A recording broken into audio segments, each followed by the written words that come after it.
Week 2 is in the books, and that means we get to overreact to everything that happened over the past weekend. So let's get started because I have 6 players to discuss, 3 of which I really care about what's happening, and the other 3 not so much. So let's start out with the record-setting performance of the week because Amon-Ra St. Brown has been on an absolute tear since the end of last year with an NFL record 6 straight games with at least 8 receptions and a touchdown scored in all of those games. The analysis all summer was he only got volume because Swift and Hawkinson were out. He's a day 3 pick, so his longevity is questionable. And the Lions added Jameson Williams and DJ Chark as competition, so he won't be as consistent as he was before. Well, all of that was just wrong. I mean, you don't just do what he did because you're the only target on the team. You still have to be a very good receiver, and he's proving that right now. I'm not at all concerned about Jameson Williams when he comes back. I'm not concerned about a new quarterback if Jared Goff were to be replaced by a rookie, even though in all honesty, if they keep winning and scoring like they have, he probably is going to be there for a couple more years. So you have all of this, plus the fact that he's still just 22 years old, turning 23 at the end of October, and I think we have a legitimate argument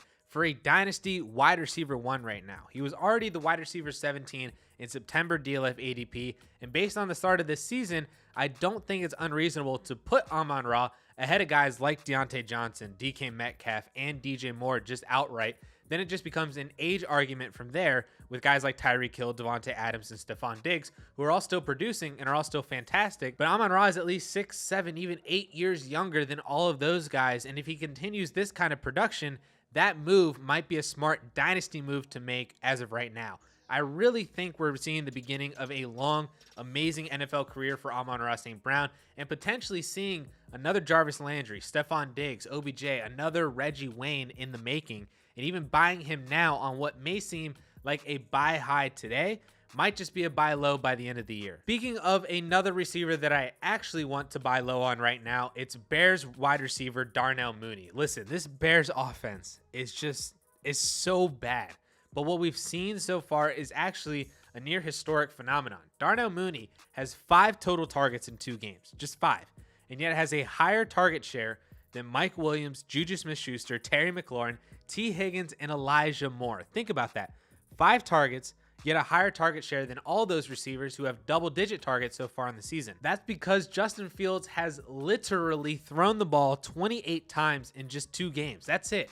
And since 2000, there have only been 45 instances where a quarterback who plays at least 90% of snaps throws 17 times or less. 45 times out of over 11,000 games in the last 22 years. 45 times.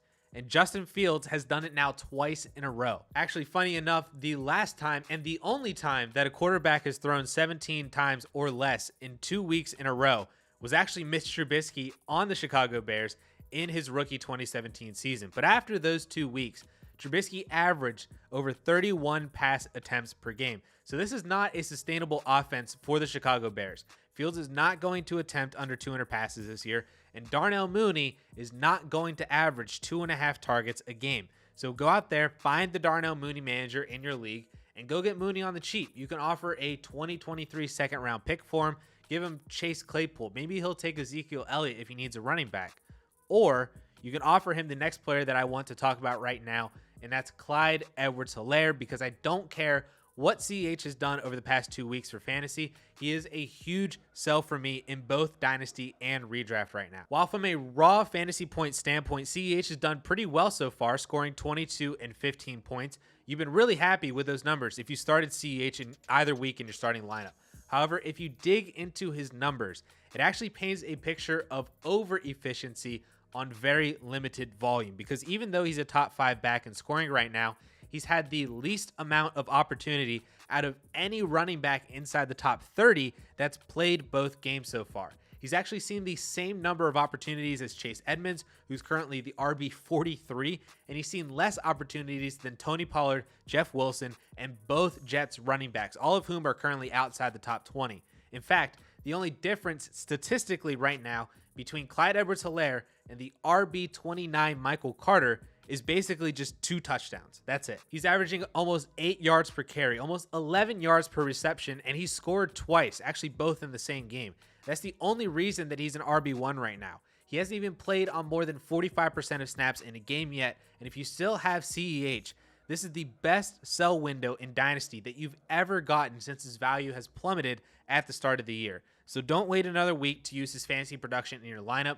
Use it to trade him for an actually better and more utilized player, or just like get out for a second round pick in 2023. But if you want to talk about a running back that I actually want to buy right now because I don't care about his production so far, it's Travis Etienne, because I still believe in him as a player. I still believe in him as a talent, and I believe in him as a first round running back coming off of a Liz Frank surgery. For all intents and purposes, Etienne is a rookie this season. I feel like people just forget that he literally just played the first 2 games of his career.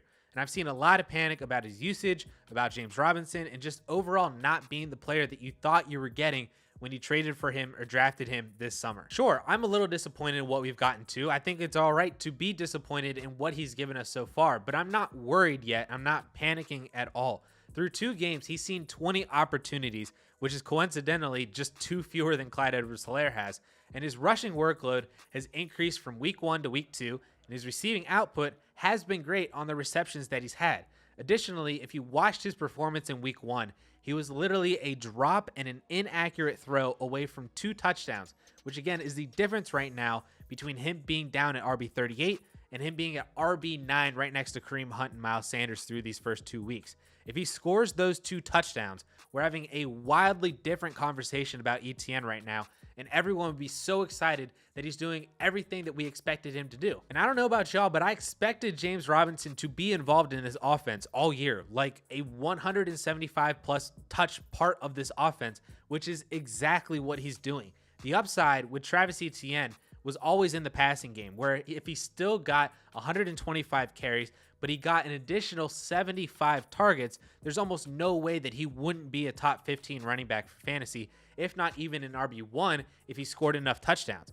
Well, funny enough, he's currently on pace for 110 carries and 60 targets, so he's really not all that far behind my personal expectations of him this year. Again, remember, the last 2 weeks were the first 2 games of his career, barely even a year removed from Liz Frank foot surgery. So it's okay that he's being worked into playing time a little bit slower, and the more established veteran is getting more work. I don't expect that to last all season though, as I still believe that Etienne is going to start getting more and more work every single week as we move on, especially in the receiving game, which is why I want to buy him now while his managers are panicking that he's not the player that they thought he was. But let's get to another pair of players that I'm actually very excited about after their performances this week, and that's rookies Drake London and Garrett Wilson. Both of these guys had big games on Sunday and have each locked in a huge target share already to start their careers. In fact, since 2000, Garrett Wilson ranks 2nd in total targets over a receiver's first 2 games behind only Anquan Bolden. Drake London is sitting at 10th, actually tied with DeAndre Hopkins and Stephon Diggs, and right behind Amari Cooper and Larry Fitzgerald. Both players are on pace for over 150 targets this season, which is a number that only Anquan Bolden has hit as a rookie, even though Jalen Waddle was really close last year. Both players are also on pace for over 190 fantasy points, which historically has been a fantastic marker for sustained NFL success. I mean, just look at the names that we have on this list since 2000. There are duds for sure. Nothing's 100%, especially in football, but 75% of these guys either had multiple wide receiver 1 fantasy seasons or were at least valued in that way for Dynasty to where you could trade them with immense value. If both of these guys continue dominating the way that they have so far, they're in for not only great rookie seasons, but also huge success throughout their entire NFL careers. And then lastly, I have to talk about my man Tua Tagovailoa's performance on Sunday, absolutely shredding the Ravens with the best wide receiver duo in the league with Tyreek Hill and Jalen Waddle. He looked great throwing the ball all over the field, including those long balls that people hilariously said that he couldn't throw all summer. I'm honestly surprised that more people weren't even on board with Tua entering the season. I mean, the guy has Tyreek Hill and Jalen Waddle to throw to, and yet people were just like, whatever, like Tua sucks, whatever, I don't care about it. Yeah, okay, 6 passing touchdowns in 1 game. Only the 14th quarterback to do that since 2000,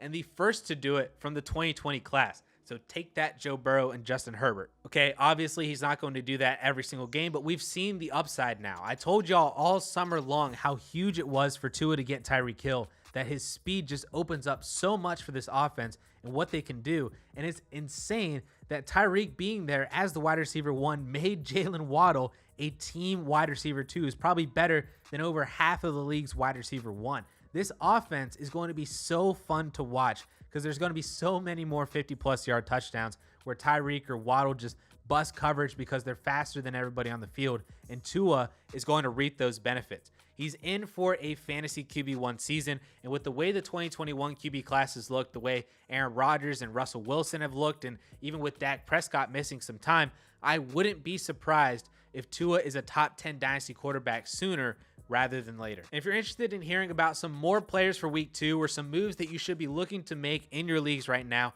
I highly recommend checking out this video right up here from Justin this week.